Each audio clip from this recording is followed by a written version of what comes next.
শুরু হলো সব খবর, যমুনা টেলিভিশনের নিয়মিত আয়োজন সব খবরে আপনাদের সবাইকে আমন্ত্রণ জানাচ্ছি আমি জান্নাতুল করি।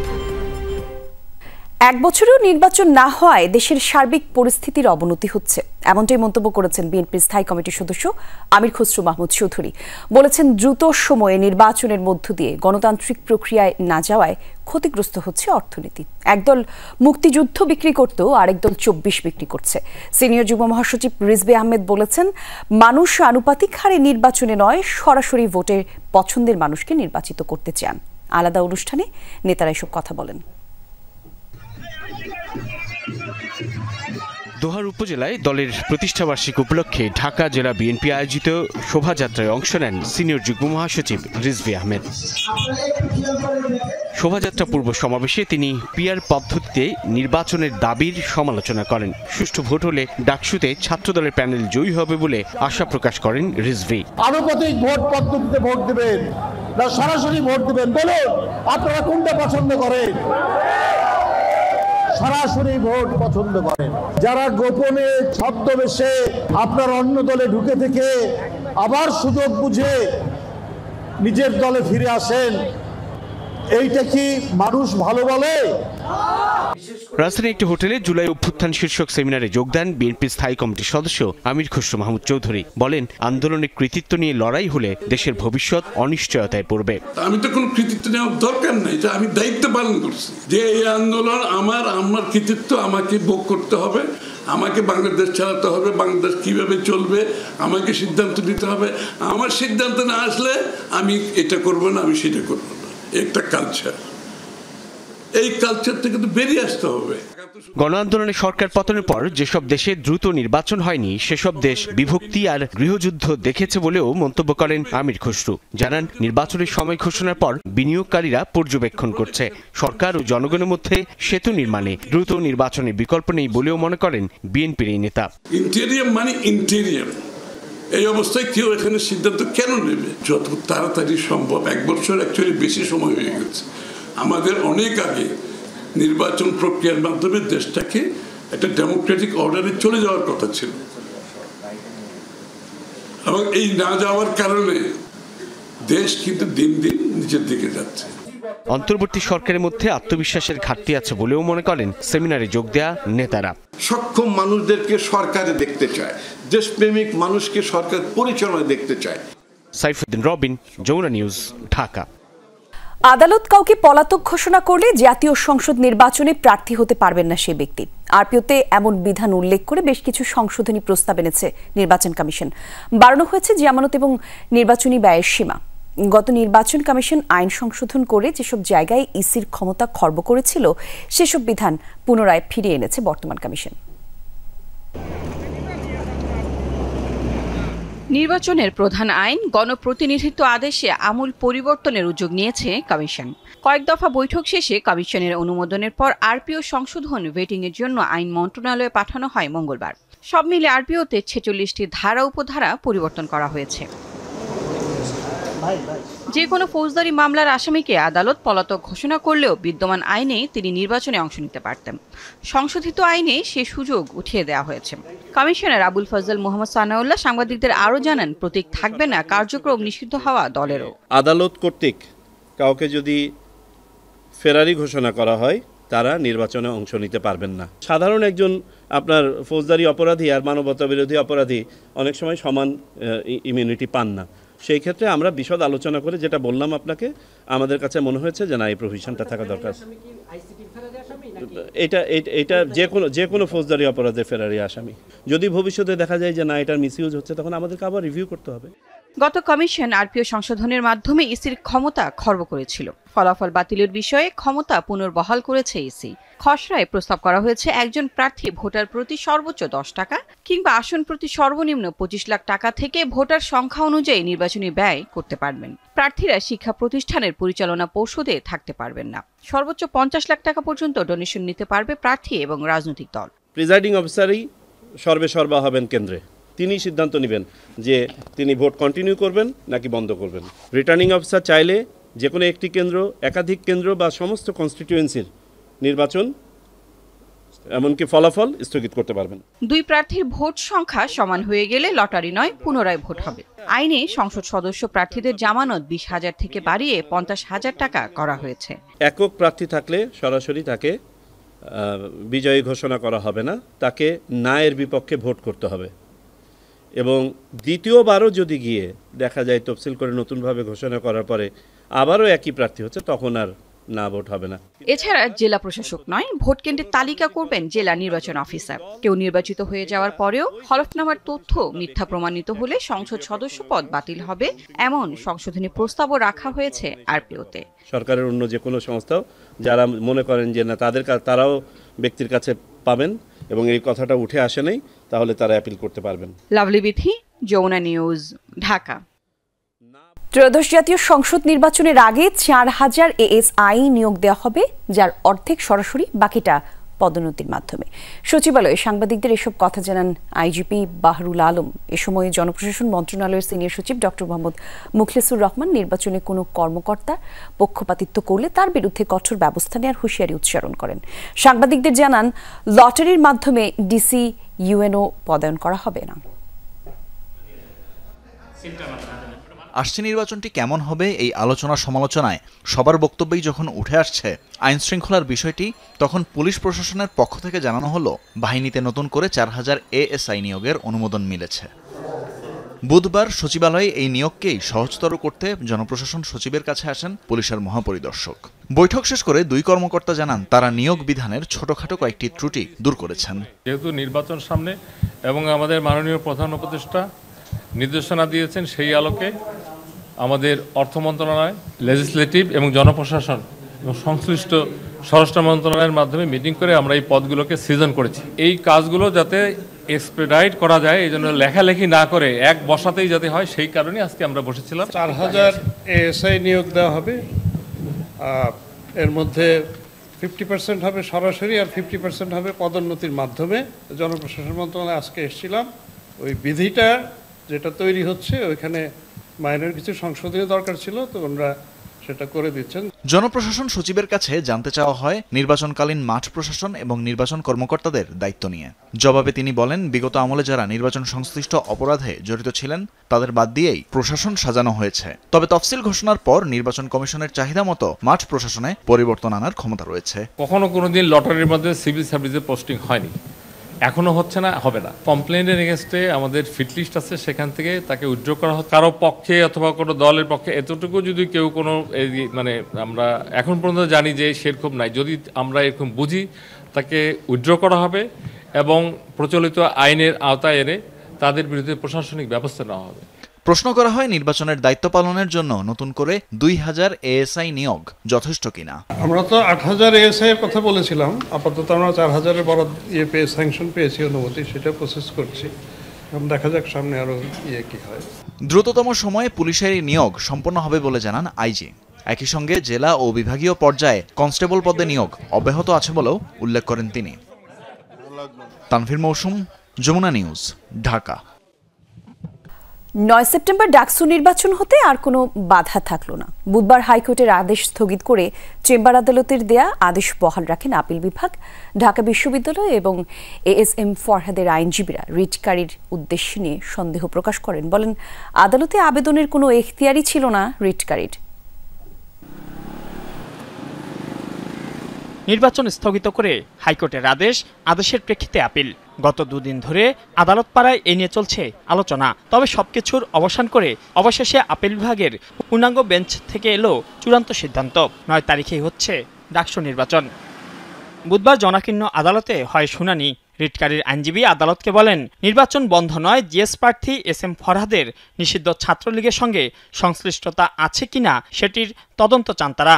ছাত্রলীগের সাথে তার অতিরিক্ত কোনো সম্পর্ক না থাকে তবে তাকে ইলেকশনে পার্টিসিপেট করতে দেয়া, আর যদি তিনি দোষী সাব্যস্ত হন তবে ছাত্র শিবির যেন কোনো সাবস্টিটিউটেড কোনো প্রার্থী দেয়। আমাদের সাবমিশন এটাই ছিল। ঢাকা বিশ্ববিদ্যালয়ের আইনজীবী আদালতে বলেন, নির্বাচন বানচাল করতেই রিট করা হয়েছে, কেননা রিট করার কোনো আইনি অধিকার নেই রিটকারীর। এসএম ফরহাদের আইনজীবীও রিট করার এখতিয়ার নিয়ে প্রশ্ন তোলেন। প্রায় 1 ঘন্টা শুনানি শেষে হাইকোর্টের আদেশ স্থগিত করে চেম্বার আদালতের দেয়া আদেশ বহাল রাখেন আপিল বিভাগ। এর ফলে 9 সেপ্টেম্বর ডাকসু নির্বাচন হতে কোনো বাধা নেই। আপিল বিভাগে যিনি রেসপন্ডেন্ট ছিলেন তিনি রিটার্নিং অফিসারের কাছেও কোনো অবজেকশন দেন নাই, তার বিরুদ্ধে যে আপিল হয়েছে আপিলেও কোনো অবজেকশন রেজ করেন নাই। যখন আমরা প্রাথমিকভাবে লিস্ট প্রকাশ করেছিলাম সেই লিস্টেও তিনি কোনো অনাগ্রহ প্রকাশ করেন নাই। চূড়ান্ত লিস্ট যখন প্রকাশ করেছি সেখানেও তিনি আনুষ্ঠানিকভাবে ঢাকা বিশ্ববিদ্যালয় কর্তৃপক্ষের সামনে কোনো কথাই বলেন নাই। শুনানিতে এসএম ফরহাদের আইনজীবী বলেন, ছাত্রলীগের সঙ্গে কোনো সম্পৃক্ততা ছিল না ফরহাদের। আদালতে তুলে ধরেন জুলাই অভ্যুত্থানে এসএম ফরহাদের অবদান। পরে তিনি জানান, নির্বাচনে অংশ নিতে ফরহাদের কোনো বাধা নেই। বলা হয়েছিল যে উনি নিষিদ্ধ সংগঠন ছাত্র সংগঠনের সদস্য। আমরা দেখিয়েছি বিভিন্ন ডকুমেন্ট কোর্টের কাছে, কোর্টের নজরে এনেছি এবং আমরা বলেছি যে আসলে কখনোই উনি কোনোদিন ওই নিষিদ্ধ সংগঠনের সাথে জড়িত ছিলেন না।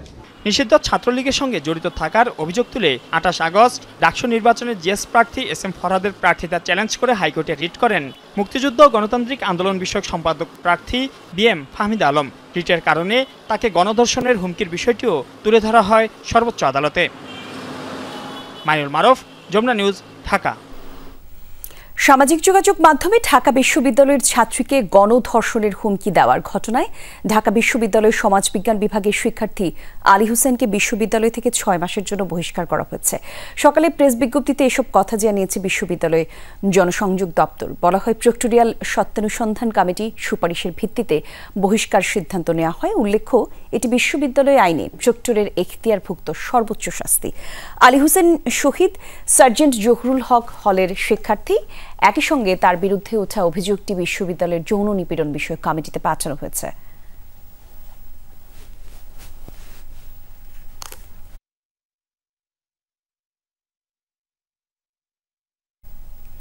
ডাকসু নির্বাচনের প্রচার কার্যক্রম সম্পর্কে কিছু তথ্য জেনে আসি। দর্শক, চলুন আমরা ঢাকা বিশ্ববিদ্যালয় প্রাঙ্গণ থেকে আমাদের সহকর্মী এম এ আজিজের কাছে যাই। আজিজ, ডাকসু নির্বাচনে তো আর কোনো বাধা নেই, যে খবর আমরা জানাচ্ছিলাম দুপুরের পর থেকে। সকালে কিছুটা থমথমে অবস্থা ছিল, অন্যান্য সহকর্মীরা যা জানাচ্ছিলেন। প্রচারণার এখনকার কার্যক্রম কেমন দেখছেন, জানাবেন।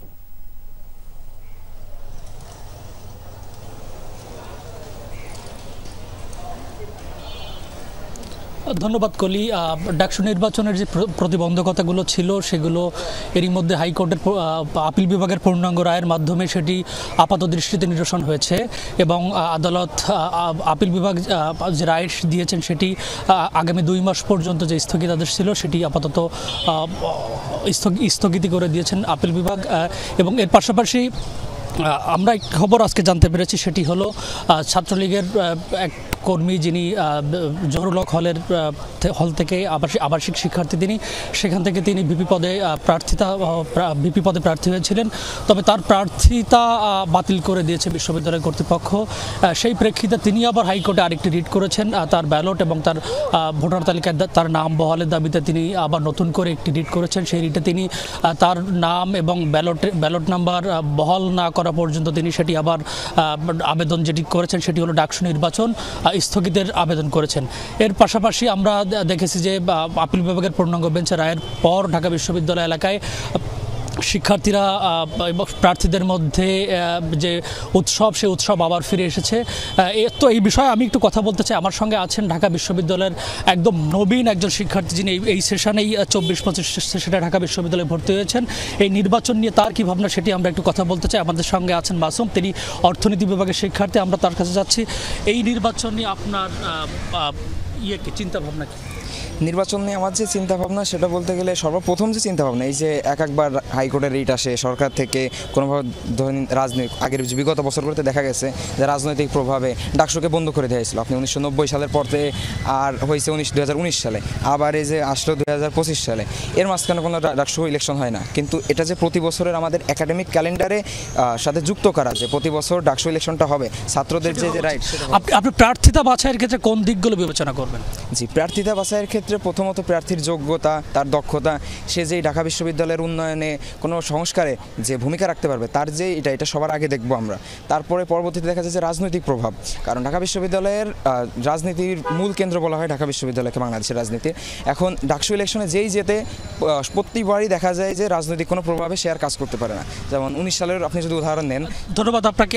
আপনি শুনছিলেন কলি যে বিশ্ববিদ্যালয়ের শিক্ষার্থীরা চাচ্ছেন যে বিশ্ববিদ্যালয়ে যারা এই কেন্দ্রীয় সংসদ নির্বাচনে যারা নেতৃত্বে আসবেন তারা মূলত দল মতের ঊর্ধ্বে উঠে শিক্ষার্থীদের কল্যাণে কাজ করবেন, এটি চাচ্ছেন নবীন শিক্ষার্থীরা। জি, ধন্যবাদ আপনাকে আজিজ।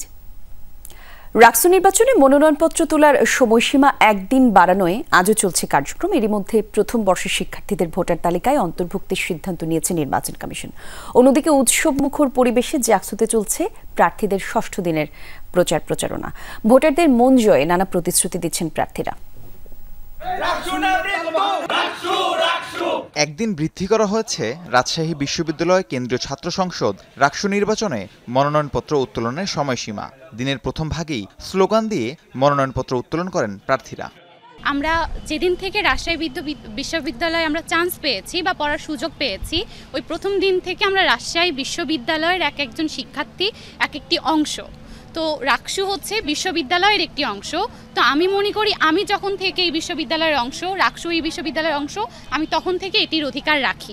শিক্ষার্থীদের দাবির পরিপ্রেক্ষিতে প্রথম বর্ষের ছাত্রছাত্রীদেরও ভোটার তালিকায় অন্তর্ভুক্তির সিদ্ধান্ত নেয় রাকসু নির্বাচন কমিশন। এছাড়া মনোনয়ন ফরম জমা দেওয়ার সময়সীমা নির্ধারণ করা হয়েছে 4 সেপ্টেম্বর থেকে 7 সেপ্টেম্বর। প্রার্থী তালিকা ঘোষণা করা হবে 10 সেপ্টেম্বর। ভোট গ্রহণ 25 সেপ্টেম্বর সকাল 9টা থেকে বিকাল 4টা পর্যন্ত। একই দিন গণনা শেষ করে ঘোষণা করা হবে ফলাফল। ভোট দেওয়াটা আমাদের অধিকার, কারণ আমরা রাজশাহী বিশ্ববিদ্যালয়ে যখন আমরা পা রেখেছি, তার আগে আমরা রাকসু ফি সেটা জমা দিয়ে তারপরে আমরা পা রেখেছি। তো সেক্ষেত্রে রাকসু আমার অধিকার। স্টুডেন্টের জন্য কতটুকু করতে পারছি, তো যদি একটা অপরচুনিটি পাওয়া যায় যে না আমার কাছে এই সুযোগটা আছে, আমি তাদের প্রতিনিধি হয়ে কিছু করতে পারি, তাহলে কেন করব না। এদিকে জাহাঙ্গীরনগর বিশ্ববিদ্যালয় কেন্দ্রীয় শিক্ষার্থী সংসদ জাকসুতে চলছে 6ষ্ঠ দিনের প্রচারণা। ক্যাম্পাসের বিভিন্ন স্থানে গণসংযোগ করছেন প্রার্থীরা। ভোটারদের মন জয়ে দিচ্ছেন নানা আশ্বাস। দীর্ঘ 33 বছর পর আগামী 11 সেপ্টেম্বর জাকসুর ভোট গ্রহণ হবে। কেন্দ্রীয় শিক্ষার্থী সংসদের 25টি পদের বিপরীতে লড়াই করছেন 179 জন প্রার্থী। রাহিম সারোয়ার, যমুনা নিউজ। আগামী 10 সেপ্টেম্বরের মধ্যে বকেয়া পরিশোধের আশ্বাসে প্রায় 4 ঘন্টা পর অবরোধ প্রত্যাহার করেছে ইউরোজোন কারখানার শ্রমিকরা। আর এতে করে কুড়িল এয়ারপোর্টের সড়কে যান চলাচল স্বাভাবিক হয়েছে। বুধবার দুপুর 12টার দিকে বকেয়া বেতন ভাতার দাবিতে কুড়িল এয়ারপোর্ট সড়কে অবরোধ করে বিক্ষোভ করেন শ্রমিকরা। এতে রাস্তার দুই পাশে যান চলাচল বন্ধ হয়ে যায়।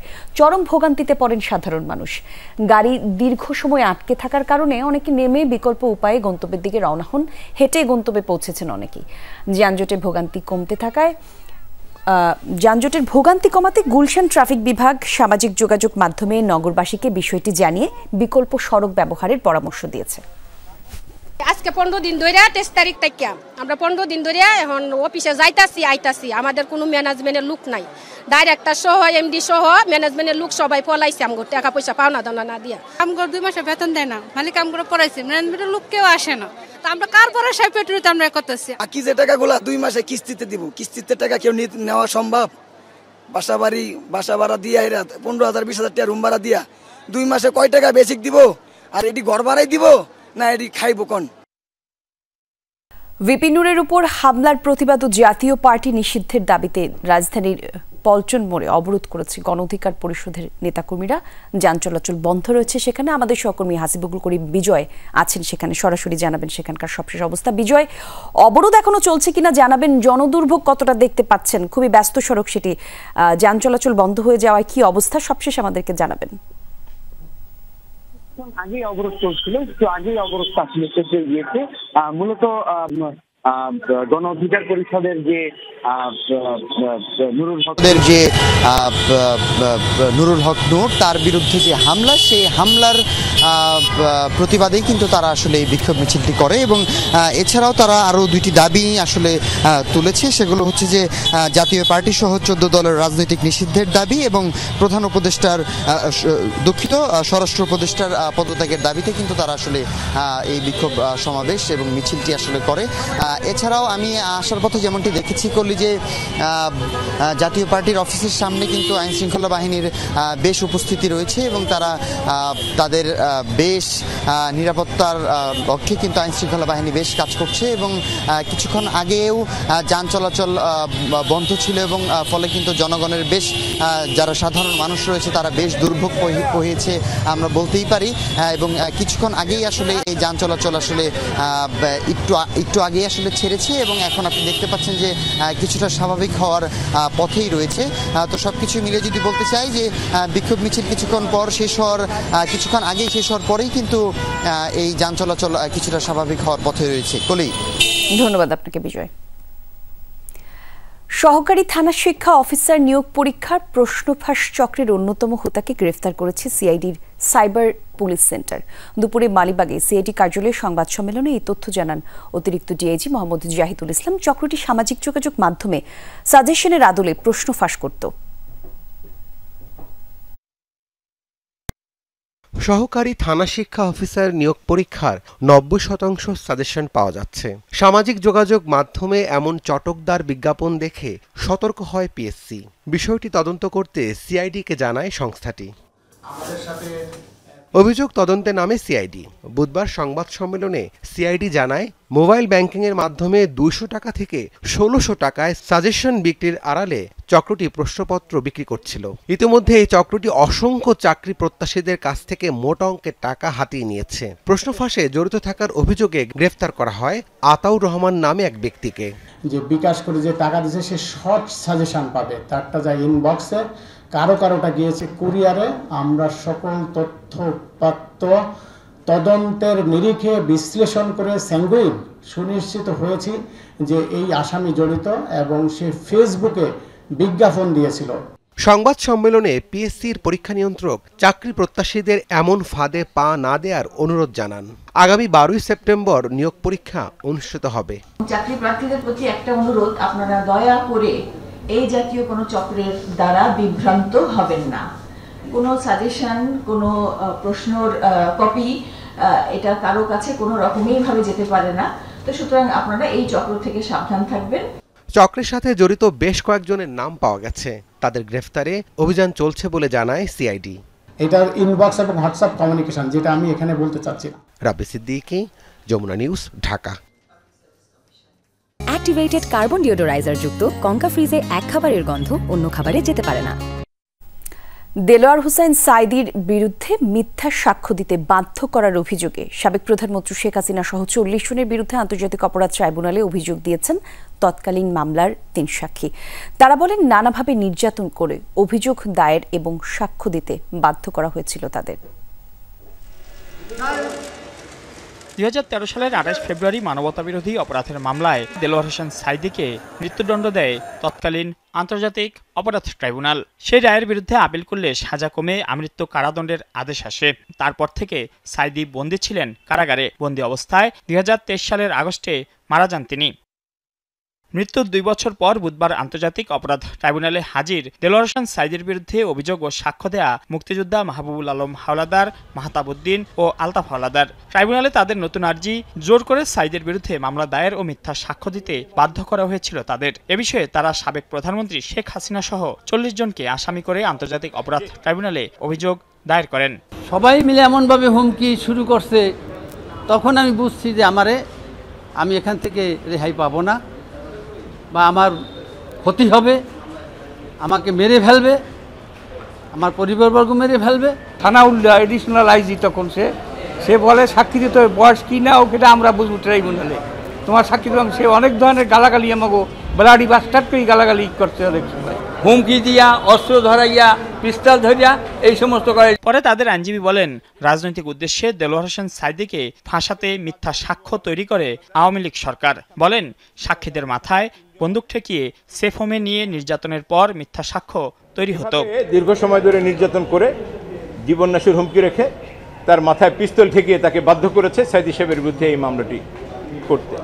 ওনাকে দীর্ঘ সময় ধরে এখানে এনে যে কথিত সেফ হোম যাত্রাবাড়ি থানার অধীন গোলাপবাগের সেই সেফ হোমে তাকে দীর্ঘদিন রেখে তাকে পরিয়ে বুঝিয়ে জীবননাশের হুমকি দিয়ে পিস্তল ঠেকিয়ে তাকে বাধ্য করে সাক্ষ্য দিতে। এর আগে সাঈদীর পক্ষে সাক্ষ্য দিতে গিয়ে গুমসহ নির্যাতনের দায়ে শেখ হাসিনা সহ ৩২ জনের বিরুদ্ধে ২১ আগস্ট অভিযোগ করেন আলোচিত সাক্ষী সুখরঞ্জন বালী। মাইনুল মারুফ, যমুনা নিউজ, ঢাকা। গানে গানে শরৎকালকে বরণ করে নিল জগন্নাথ বিশ্ববিদ্যালয়। শিক্ষার্থী শিক্ষকদের অংশগ্রহণে মুখর সঙ্গীত বিভাগের গীতাঞ্জলি মঞ্চ। শরৎ বন্দনার এমন আয়োজনে ভবিষ্যতেও যেন জারি থাকে এমন আশার কথা জানিয়েছেন আয়োজকরা।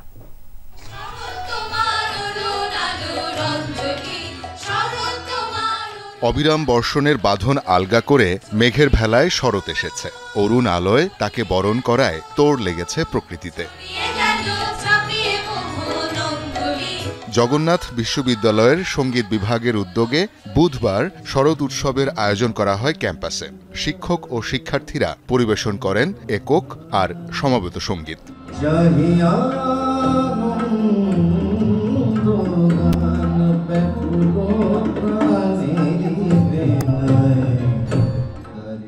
রবীন্দ্রসঙ্গীত আর নজরুল গীতির প্রকৃতি পর্বের গান উপস্থাপন হয় উৎসবে। জনপ্রিয় সঙ্গীত শিল্পী ফেরদৌস আরা নজরুল গীতির পাশাপাশি উপহার দেন আধুনিক গান।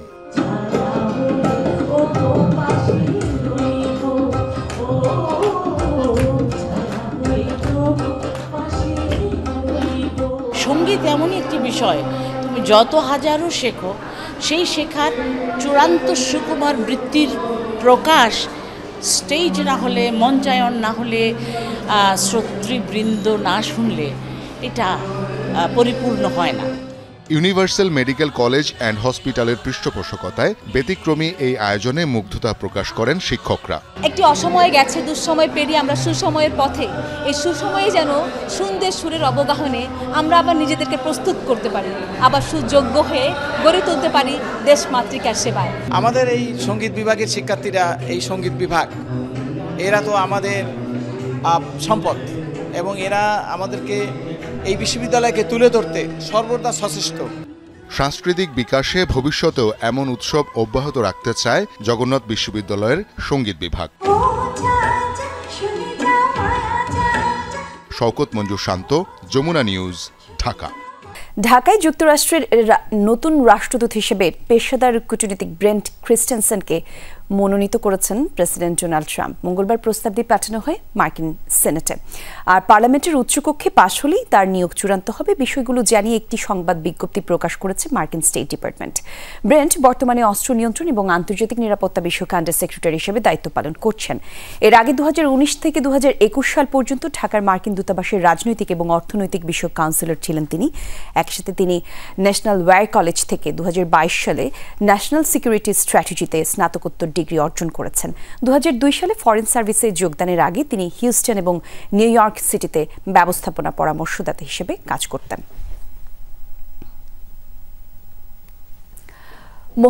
মহেশখালী হবে সিঙ্গাপুর বা সাংহাই। আগামী 30 বছরের মধ্যে নির্মিত হবে সেই শহরে থাকবে গভীর সমুদ্র বন্দর, পাওয়ার প্ল্যান্ট, শিল্প পার্ক, নাগরিক সব সুবিধা। একই সঙ্গে মহেশখালী হবে পর্যটন শহরও। আর মহেশখালী নিয়ে সরকারের এমন মহাপরিকল্পনার কথা তুলে ধরেন বিডা নির্বাহী চেয়ারম্যান ও নবগঠিত মহেশখালী সমন্বিত উন্নয়ন কর্তৃপক্ষের চেয়ারম্যান চৌধুরী আশিক মাহমুদ বিন হারুন। রাজধানীর ফরেন সার্ভিস একাডেমিতে এক সংবাদ সম্মেলনে চৌধুরী আশিক মাহমুদ বিন হারুন পরবর্তী নির্বাচিত সরকার এই মহাপরিকল্পনা অব্যাহত রাখবেন এমনটাও আশা করেছেন। আর জানানো হয় পুরোপুরি নির্মাণ শেষ হলে এই শহরটি জিডিপিতে অবদান রাখবে $150 বিলিয়ন।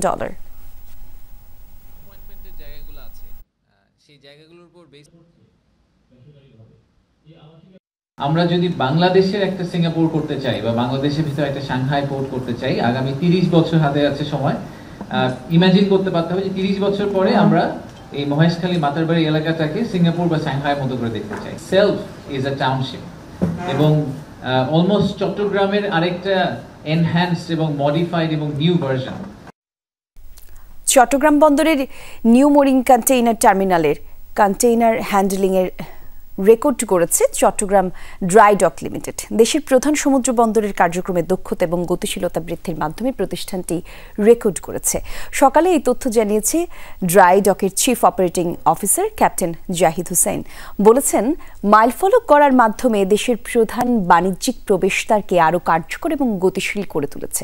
31 আগস্ট আগের সব রেকর্ড ছাড়িয়ে একদিনে 5061টি TUS কন্টেইনার হ্যান্ডলিং করেছে নৌবাহিনীর প্রতিষ্ঠান ড্রাই ডক লিমিটেড।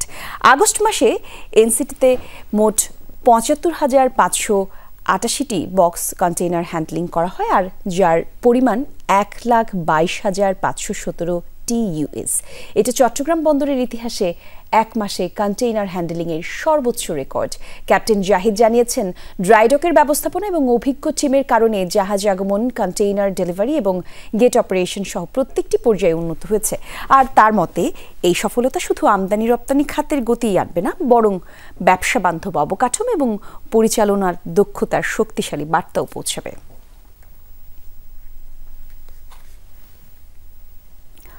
আমানতকারীদের স্বার্থ রক্ষায় ইউনিয়ন পুনর্গঠন একীভূত করতে চায় বাংলাদেশ ব্যাংক, আর এই উদ্যোগের সাথে একমত ইউনিয়ন ব্যাংক কর্তৃপক্ষ। কারণ এককভাবে ব্যাংকটিকে আর দাঁড় করানো সম্ভব নয়। বাংলাদেশ ব্যাংকের সাথে বৈঠক শেষে এসব কথা বলেন ইউনিয়ন ব্যাংকের চেয়ারম্যান ফরিদুদ্দিন আহমেদ। বলেন, ব্যাংকটি থেকে এক গ্রুপের কাছে গেছে মোট ঋণের 92%। টাকার অঙ্কে যার পরিমাণ হচ্ছে 28,000 কোটি টাকা।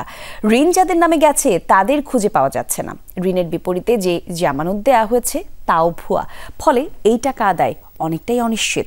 ব্যাংক আমানতের পরিমাণ 26,000 কোটি টাকা। আমানতকারীরা যেন কোনোভাবেই ক্ষতিগ্রস্ত না হয় তা নিশ্চিত করতেই ব্যাংকটিকে বিকল্প ভাবছে বাংলাদেশ ব্যাংক। পবিত্র ঈদে মিলাদুন্নবী সাল্লাল্লাহু আলাইহি ওয়াসাল্লামকে সামনে রেখে রাজধানীর মোহাম্মদপুরে থেকে বের করা হয়েছে জশ্নে জুলুস। মোহাম্মদপুরের কাদেরিয়া তাইয়েবিয়া আলিয়া মাদ্রাসা থেকে বিশেষ এই আনন্দ র্যালি বের করা হয়। জুলুসে যোগ দেন হাজারো মানুষ। প্রতি বছরের মতো এবারও মিলাদুন্নবীর 2 দিন আগে এই জুলুসের আয়োজন করে আঞ্জুমান এ রহমানিয়া আহমেদিয়া সুন্নিয়া ট্রাস্ট। গায়ে সুগন্ধি আতর মেখে, কেউ পায়ে হেঁটে, আবার কেউ বাহারি যানবাহন চড়ে ব্যানার পোস্টার হাতে যোগ দিয়েছেন জশ্নে জুলুসে। মহানবী হযরত মুহাম্মদ সাল্লাল্লাহু আলাইহি ওয়াসাল্লামের স্মরণে ঈদ এ মিলাদুন্নবীকে সামনে রেখে এই জুলুস।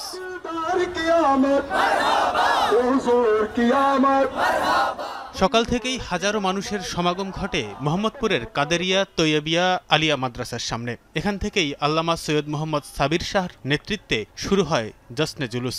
এই জুলুসের মধ্যে এসে আমরা নিজের মনকে শান্তি পাই এবং এই জুলুসের জন্য আমরা সারা বছর অপেক্ষা করি। দুনিয়া আসমান লৌহ কলম কিছু হইতো, নবীর খাতিরে আল্লাহ সব কিছু করেছে, ওনার ওসিলাই আমরা দুনিয়াতে আসছি।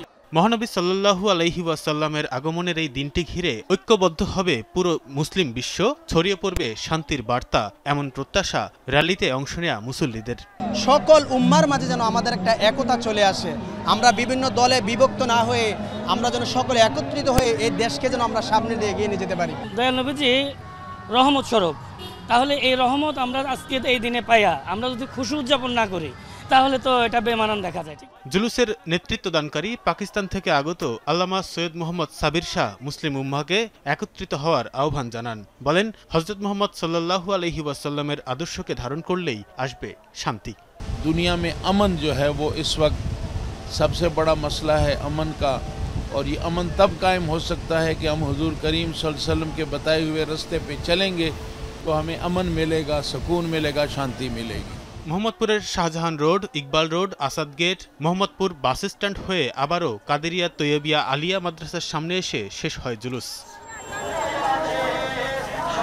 1974 সাল থেকে ঈদে মিলাদুন্নবীর 2 দিন আগে আঞ্জুমানে রহমানিয়া আহমদিয়া সুন্নিয়া ট্রাস্টের আয়োজনে ঢাকায় প্রতি বছর পালিত হয়ে আসছে এই জশ্নে জুলুস। এই ট্রাস্টের আয়োজনেই শুক্রবার জশ্নে জুলুস হবে চট্টগ্রামে। তানভীর সিদ্দিক টিপু, যমুনা নিউজ, ঢাকা। পবিত্র ঈদে মিলাদুন্নবী উপলক্ষে বর্ণাঢ্য জশ্নে জুলুস অনুষ্ঠিত হচ্ছে চট্টগ্রামের বাঁশখালীতে। সকালে কাথারিয়ার চুন্তি বাজার থেকে শুরু হয় জুলুসটি। আশেপাশের বিভিন্ন সড়ক প্রদক্ষিণ করে সুন্নিয়া দাখিল মাদ্রাসা মাঠে গিয়ে শেষ হয় সেটি। আহলে সুন্নত ওয়াল জামাত গাউসিয়া কমিটি বাংলাদেশ কাথারিয়া শাখা এবং গাজী শেরে বাংলা স্মৃতি সংসদ আয়োজিত এই জুলুসে বিপুল সংখ্যক ধর্মপ্রাণ মুসল্লি অংশ নেন। জুলুস শেষে মিলাদ মাহফিল এবং বিশেষ মোনাজাত অনুষ্ঠিত হয়। চট্টগ্রামের নামি দামি হোটেল রেস্টুরেন্টে চাকচিক্যের আড়ালে চলছে পচা বাসি ভেজাল খাবার পরিবেশন। রান্নাঘরের পরিবেশন নোংরা আর অস্বাস্থ্যকর। চকবাজারে সাইমন এবং হাঙ্গার কিলার্স নামের দুটি রেস্টুরেন্টকে 40,000 টাকা জরিমানা এবং অন্যদেরকে সতর্ক করেছে ভোক্তা অধিকার সংরক্ষণ অধিদপ্তর। সমুচা সিঙ্গারার জন্য রেখে দেয়া এসব খামি 4-5 দিন আগের। উপরে তেলাপোকার অবাধ বিচরণ, পাশাপাশি ব্যবহার করা হতো দীর্ঘদিনের পোড়া তেল। চট্টগ্রাম মহানগরীর চকবাজারের সাইমন রেস্টুরেন্টে ভোক্তা অধিকার সংরক্ষণ অধিদপ্তরের অভিযানে ধরা পড়ে এই চিত্র। যদিও অস্বাস্থ্যকর নোংরা পরিবেশের দায় কর্মচারীদের উপর চাপায় রেস্টুরেন্ট কর্তৃপক্ষ। কর্মচারীদের অসাবধানতাকে দুষছে তারা। আমরা তো করি স্টাফ দিয়ে, নিজেরা তো সবকিছু করতে পারে না। স্টাফদেরকে ইনস্ট্রাকশন থাকলে ওরা অনেক সময় ক্যারি করে না, এটা হলো মূল সমস্যা। আমার নেগলিজেন্স ছিল যে আমি এগুলো তদারকি করতে পারি না যথাসময়, এটা হলো আমার ব্যর্থতা। আরেক পরিচিত রেস্টুরেন্ট হাঙ্গার কিলার্সের চিত্র একই। বাইরে চাকচিক্যের আড়ালে খাদ্য তৈরিতে ব্যবহার করা হচ্ছিল মেয়াদ উত্তীর্ণ ঘি, চিজ এবং জুস তৈরির সিরাপ। এগুলো ইউজও হয় না, বাট হচ্ছে এমনিতে মানে শোর জন্য রাখছিল, বাট হচ্ছে এখানে ট্যাগটা লাগানো হয় নাই। এটার জন্য আমরা খুবই আসলে দুঃখিত। প্রতিষ্ঠান দুটিকে 40,000 টাকা জরিমানার পাশাপাশি সতর্ক করে দেয় ভোক্তা অধিকার সংরক্ষণ অধিদপ্তর। দুইটা প্রতিষ্ঠানকে 40,000 টাকা অর্থদণ্ড করলাম। আমরা এগুলার বিষয়ে তাদেরকে সতর্ক করেছি, সচেতন করেছি, পাশাপাশি আজকে একটা আইনানুগ ব্যবস্থা নিয়েছি। পরে আরও বেশ কিছু প্রতিষ্ঠানে অভিযান চালিয়ে মালিকপক্ষকে সতর্ক করে অভিযান টিম। অনিয়মের অভিযোগে একটি ফার্মেসিকে 6,000 টাকা জরিমানা করা হয়। জুবাইদ ইবনে শাহাদাত, যমুনা নিউজ, চট্টগ্রাম। ফ্লাইট বিড়ম্বনায় পড়েছে জাতীয় ফুটবল দল। দুপুর 1:30টায় নেপালের উদ্দেশ্যে যাত্রা শুরুর কথা থাকলেও তা পিছিয়ে নেওয়া হয়েছে সন্ধ্যা 7টায়। এদিকে হামজা সুমিতবিহীন স্কোয়াড ঘোষণাও ছিল চমক। তবে স্কোয়াডে থেকেও ম্যাচে খেলতে না পারার কষ্ট নিয়ে নেপাল যাচ্ছেন অধিনায়ক জামাল ভুঁইয়া। হযরত শাহজালাল আন্তর্জাতিক বিমানবন্দরে উপস্থিত জাতীয় ফুটবল দলের বহনকারী বাস। একে একে নামছেন কোচিং স্টাফ সহ ফুটবলাররা। হঠাৎ জামাল ভুঁইয়াকে দেখে ভক্তদের উন্মাদনা। ক্যারিয়ারের সায়ান্নে এসেও ভক্তদের কাছে জামালের জনপ্রিয়তা কমেনি এতটুকু। গত কয়েকটি ম্যাচে এই অধিনায়কের জায়গা হয়েছে সাইড বেঞ্চেই। দর্শক হয়েই উপভোগ করতে হয়েছে দলের খেলা। এ নিয়ে নিজের আক্ষেপ লুকালেন না জামাল ভুঁইয়া। যেটা আমার খারাপ লাগছে, আমি মানে এশিয়ান কোয়ালিফায়ার্স এখনও খেলতে পারি না। আমি লাস্ট ম্যাচ ভুটানের সাথে খেলছি, আর ওই ম্যাচ আমরা দিচ্ছি। সো এটা অফকোর্স এটা কোচেস ডিসিশন, কে খেলবে কে খেলবে না, বাট আমি খেলতে চাই। মাত্র দুদিনের পূর্ণ অনুশীলন করে নেপাল যাত্রা ক্যাবরেরা শিষ্যদের।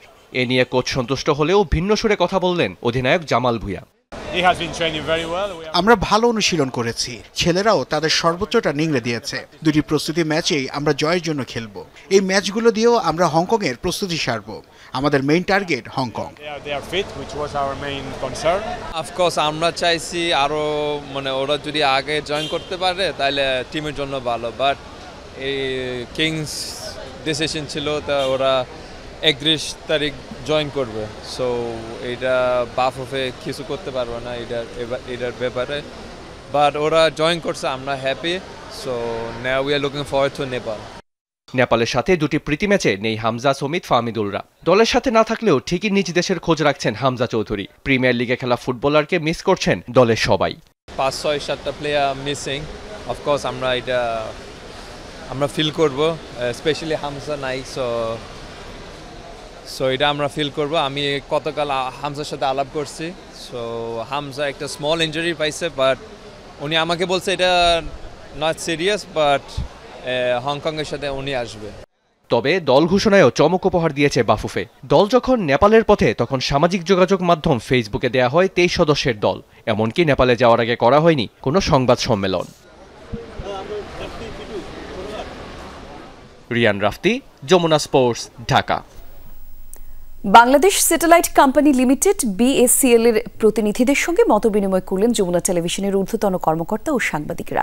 দুপুরে যমুনা টেলিভিশন কার্যালয়ে এই মতবিনিময় সভা অনুষ্ঠিত হয়।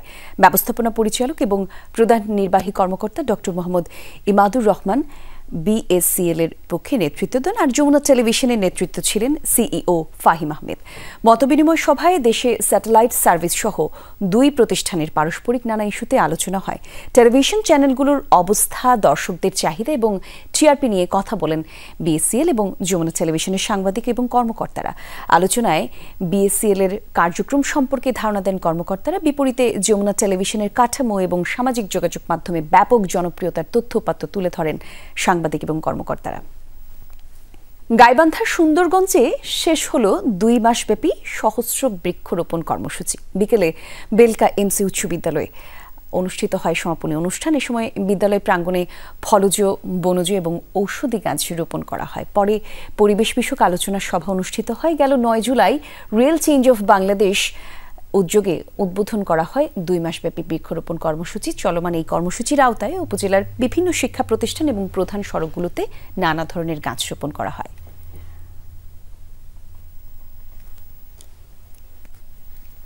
দর্শক, এই ছিল আজকের সব খবরের আয়োজনে। সঙ্গে ছিলেন যারা এতক্ষণ। ধন্যবাদ সবাইকে।